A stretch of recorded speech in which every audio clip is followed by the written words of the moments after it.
त्यानंतरची बातमी धक्कादायक आहे। मुंबई पुणे द्रुतगती मार्गावर मंगळवारी दुपारी मोठी दुर्घटना घडली आहे। बोरघाटातील आडोशी बोगद्याच्या छताचा काही भाग धावत्या वाहनांवर कोसळलाय। सुदैवाने वाहनांचा वेग मर्यादित असल्याने मोठी जीवितहानी टळली आहे, मात्र 2 वाहनांचं नुकसान झालंय। या घटनेमुळे हायवेवरील प्रवाशांच्या सुरक्षेचा प्रश्न पुन्हा एकदा ऐरणीवर आलाय। आपले प्रतिनिधी दिलीप कांबळे आपल्या सोबत जोडले गेले। दिलीप, नेमका काय प्रकारे काय घडलं होतं? मुंबई पुणे द्रुतगती महामार्गावरील आडोशी बोगद्यातला हा प्रकार आहे। जवळजवळ 2:30 वाजताच्या दरम्यान हा प्रकार घडलेला आहे। छताचं जे आहे ते सगळे जे सिमेंट असेल किंवा दगड असेल हे अचानक जे आहे ते एका बसवर कोसळले, त्याच्यामुळे अपघात जो झाला होता। मात्र यात कोणतीही जीवितहानी झाली नाही।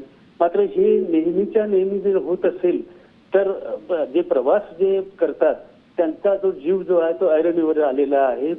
ह्या सर्व जे महामार्गाचे पोलीस असेल हे असेल यांनी ती काळजी घ्यायला पाहिजे की ज्यावेळेस पाऊस संपल्यानंतर त्याची डागडुगी करायला पाहिजे। मात्र याकडे कुठेही जे आहे अधिकारी असेल प्रशासन लक्ष देत नाही, त्याच्यामुळे हे वारंवार असे अपघात होत आहेत। नक्कीच धन्यवाद दिलीप, आपण दिलेल्या सविस्तर माहितीबद्दल। अत्यंत धक्कादायक ही बातमी म्हणावी लागेल।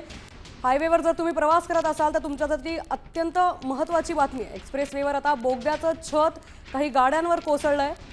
जीवितहानी झाली नसली तरी हा गंभीर प्रकार म्हणावा लागेल।